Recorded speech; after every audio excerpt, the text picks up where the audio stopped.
Hello friends, my name is Koolio and welcome back to the channel. Today guys, we're taking a first look impressions video for what I'm calling the almost perfect waifu RPG game. Now I am going to go into the reasons as to why I think this is the almost perfect waifu game, but for those of you that don't know, this game is 47 Heroines. It's a new waifu SRPG sci-fi game that just released over in the Japanese App Store. It's available for free to play. I'll leave a link down in the description for those of you that want to jump in and play the game.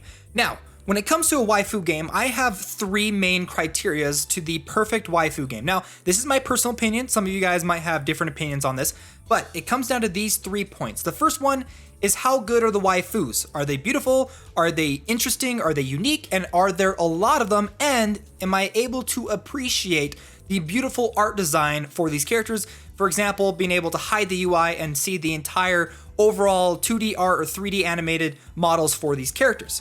The second point is the game fair, free to play, and are there lots of summoning opportunities? For example, being able to play through the game maybe for a day or two and then being able to have enough premium currency to be able to do lots of summons and to obtain more waifus. And then the final criteria is fun and engaging combat and gameplay. Now, most waifu games I've played on the channel usually hit the first two. Got great waifus, fair and free to play. However, sometimes I feel like they're lacking in engaging and fun combat.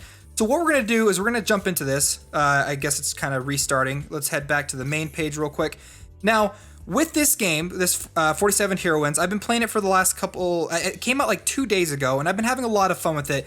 And the big part I want to emphasize first is the fun and engaging combat. This is a grid-based tactical SRPG similar to Languisher M. So we're going to jump in and actually play the game. Actually, before I show you the combat, I do want to let you guys know, this is kind of cool, because I know a couple of you guys might be interested in this, is how is the re-rolling in the game? You don't actually have to re-roll in this game, because at the very, very beginning of the game, it actually gives you the chance to pick any waifu out of the 47 available, and whichever waifu you pick, whatever group they're associated with, that group gets unlocked for you in the story elements of the game, and that's the part of the story that you're going to be able to play through. Now, the character that I picked, I think looked pretty cool. That's the only reason why I picked it. I don't know which character is good to pick starting off, but it unlocked this area of Japan for me to play through, so we're just going to jump into the next area so I can show you what the overall combat looks like. Now, this is where the first caveat comes into play. This is the first thing that kind of takes away from the fact that this is almost the perfect waifu game. Because when it comes to waifu games, it's all about collecting the waifus, and it's all about setting up the team that you want with the waifus that you love. However, when you're playing through the story missions for this game, you can see on the very bottom left where it says attention, it's kind of glowing green. That specifically says that every story stage requires you to have a specific character on your team, which is kind of annoying, because I've gone into stages where I've got my team set up, I got the characters that I want to play with, and I go into the story and it tells me you can't play this map because you need to put this character on your team, and the character is like at level 1. So I'm like, are you kidding me? So then I have to go back, edit my team, put them onto my team, and then I'm able to play the story. So it's a little bit annoying. That's my first caveat with this game, is the fact that you can't just play with whatever team that you want. You in fact have to have, at least for the story modes, for side missions and for events and stuff, you can have whatever team you want, but for the story mode itself, whatever character is in that story mode specifically, or whatever chapter that you're playing, you have to have them on their team, which is super, super annoying. They do have some pretty good voice acting. They do have some story that we can play through. I'm just going to go ahead and skip through this. It's not overly like super nice or anything like that, like 3D models and things. There are 3D models in the game. It's just like the animations for the story aren't like top tier. So here we are. This is the battle. It's a 27 by 27 grid map. And you can see all the characters that we've got on the battlefield right now. So I'm going to try my best to explain what's going on. So you can see my team here in the middle. You can see some enemies here on the far left, enemies up here on the top right, and some behind me. Now they've got different environmental hazards, like there's some pits right here that my characters can't go through. There's some areas that block my characters from movement, and there's some walls and stuff that block long-range characters. Now you can see that I've got a character down here that's got like a 3x3 grid that's surrounding her with this glowing blue aura. That's basically a passive buff skill. So anybody that's within that area around her receives some small stat increases. And then the enemy itself also has something similar to that, but I believe it's for debuffing your teammates. So let's go ahead and jump in and do some actual gameplay. I'm going to take my ranger. I believe my ranger should be able to get a good shot off on this guy down here. Let's see. Move her down here. And I can't hit him because he's behind that wall. And when it comes to the combat too, you can click on the skills. And the skills are really interesting because some characters, as you equip equipment items and demons, which I'll get into a little bit later, you unlock more and more skills. And sometimes you can have like 10 skills. Like there's a lot. And then when it comes to the skill system, there's the basic auto attack. There's some stronger skills which cost skill points that your characters have. This one costs 40. And this character only has a total of 50 as of right now. So I might have to make her wait a couple turns in order to use multiple skills. And then on the far left, you see the symbols, the blue triangle, the yellow square, and the red square. The blue triangle represents your character and the origin point of this attack or whatever this ability does. Yellow is the current range of that ability, and then red is the area of effect damage. So it's a single point, that means it's a single attack, but sometimes you might have like cross sections, sometimes you might have like a 3x3 grid and things like that. So you can see this one's kind of like a large cross, it's just like a long range attack. Unfortunately, I'm not able to hit anything, so I'm actually gonna go ahead and cancel and move her back. Actually, I might be able to, nope.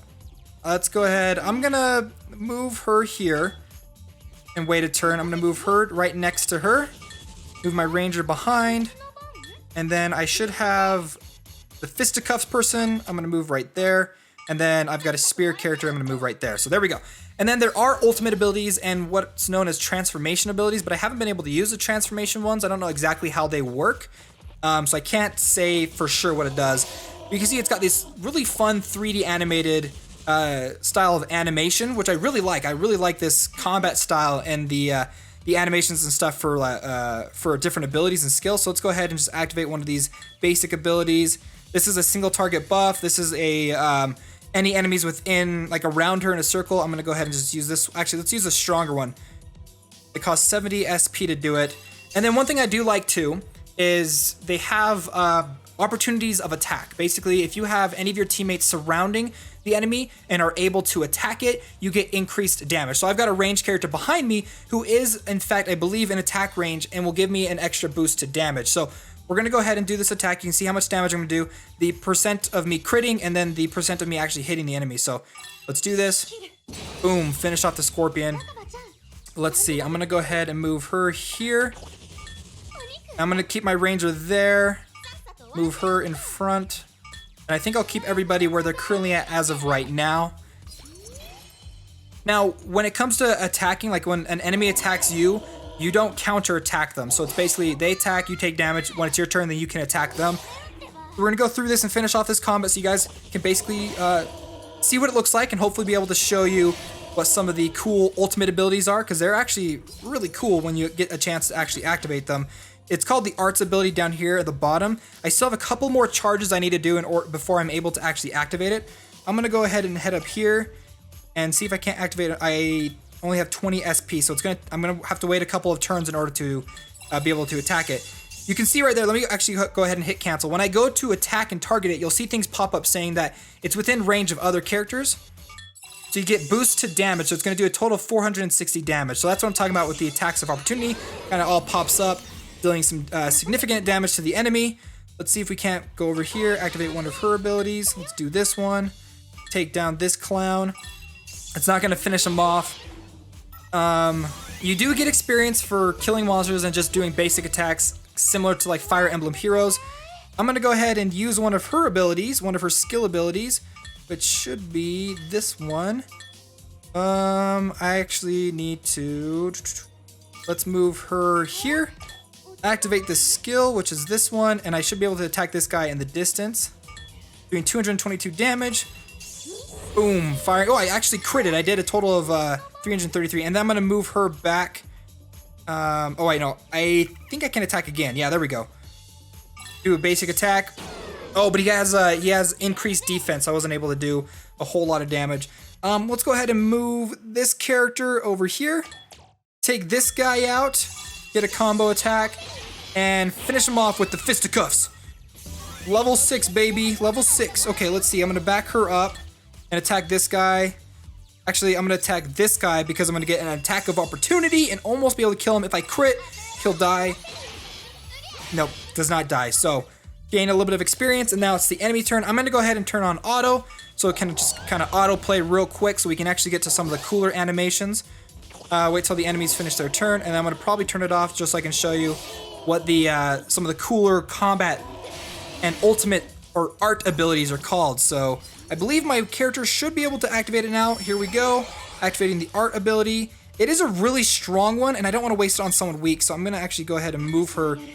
I think if I move her here, activate the art, I should be able to attack this guy on the very bottom and almost kill him, but let's go ahead and just show you what the ability looks like. Slash, boom. And there you go. That's kind of what an ultimate ability looks like. I had a, oh man, we're gonna do a whole bunch of damage on this guy. Let's just go ahead and turn on auto combat real quick and just kind of let this finish off. Let my team take down these demons. Now, one of the cool aspects of this game too is I was worried that there wasn't gonna be enough waifus to collect because there's only 47, but you also can summon and capture demons that you can put on your team, or you can use them as augmented equipment items to the equipment that your character has. For example, I have a character with pistol guns. He's like 5-star pistol guns, and I've equipped a demon onto it, which gives increased bonuses, stats, and passive abilities. So there we go. That's combat in a nutshell. Pretty good, and it's a pretty fun combat system, and I really enjoy grid-based combat systems. I know some people might not like it, but I actually really do. And then you also acquire premium currency, which kind of leans towards the free-to-play aspect of the game. So I really like that. I appreciate it. We're just gonna go ahead and skip through this story, and then it'll show us kind of an end game scene right here for combat, and it might show us the capturing system. There's some levels that don't do the demon capturing system. There are others that do. That one didn't. So basically, what it is you have these cubes that you have at the end of a level, and once you defeat that level, there's a chance where a monster will appear for you to capture towards the end.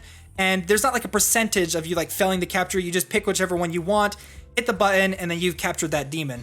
So let me go ahead and show you one of the other things when it comes to waifus, right? Like I said, it's all about going through and checking out their overall art. I love this aspect of the game. So these are all the different waifus that you can collect.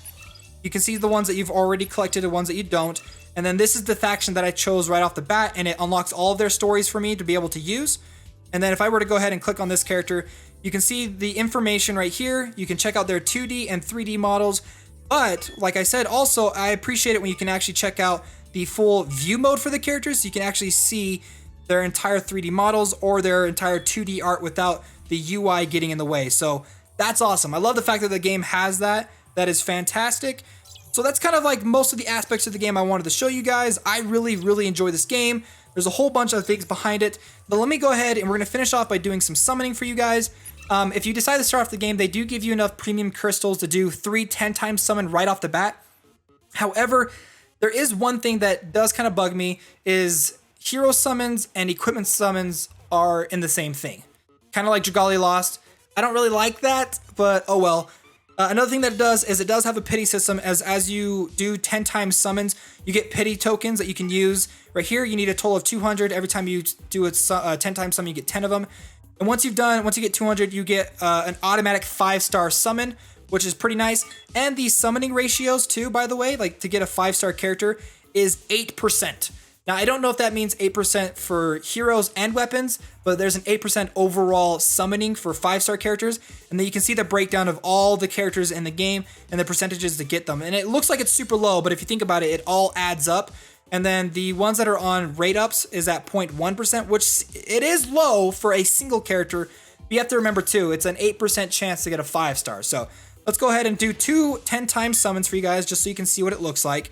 We're going for a 5-star hero. I did get a 5-star weapon before, but I want the 5-star hero. So here we go. So far it's gold.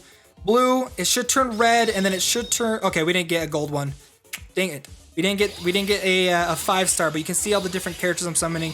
You summon demons, you summon weapons, and then any new characters that you don't have, they play a summoning animation for you. So welcome to the group, new character. Yay, it's good to have you. We got another new one right here. We did get a couple of gold 4-stars. We got some weapons. Go ahead and just click through this. There are some pretty dang cool looking demons in the game too that you can capture, so that's kind of a fun aspect of it. Let's just kind of go through this as fast as possible. So there's a demon, a 3-star demon. They kind of look really crazy too. And I think that might be it. Yep, there we go. Let's go ahead. We got 10 GP points, which you can use for the pity summon later on. And then let's go ahead and do one more 10-time summon. We'll go ahead and end the video right there. Let me know your guys' thoughts on this game. I know it's not perfect, but it's almost there in my criteria. Now, we all have different opinions and different criterias and stuff, but this game is almost there for me. There's just little things here and there that kind of bug me. So here, oh, I think we just got a 5-star. Yep, I think we just got a 5-star, baby. Woo, there we go. We got 1 5-star. I'm really hoping it's a hero and not a weapon. Please, please, please, please. What is it? Don't be a weapon. Don't be a weapon. Oh my gosh, it's a weapon. Dang it. Well, there you go. I got a 5-star weapon. 5-star hammer, baby. I do have a character that can use it, but whatever. I was hoping for a 5-star hero. If we get at least like a 4-star hero, that's okay. Another thing too is if you equip weapons onto your character, it actually does change the overall look of your character. Like you can actually see them wielding that specific weapon, which I also love too on top of that. So there you go, guys. That is 47 Heroines in a nutshell, a new JRPG that just launched a couple days ago. I'll leave a link down below for you guys to download it. Let me know your guys' thoughts on the game. And if you enjoyed this video, don't forget to hit that like button and subscribe to stay up to date in the latest in mobile gaming. All right, friends, I'll see you next time.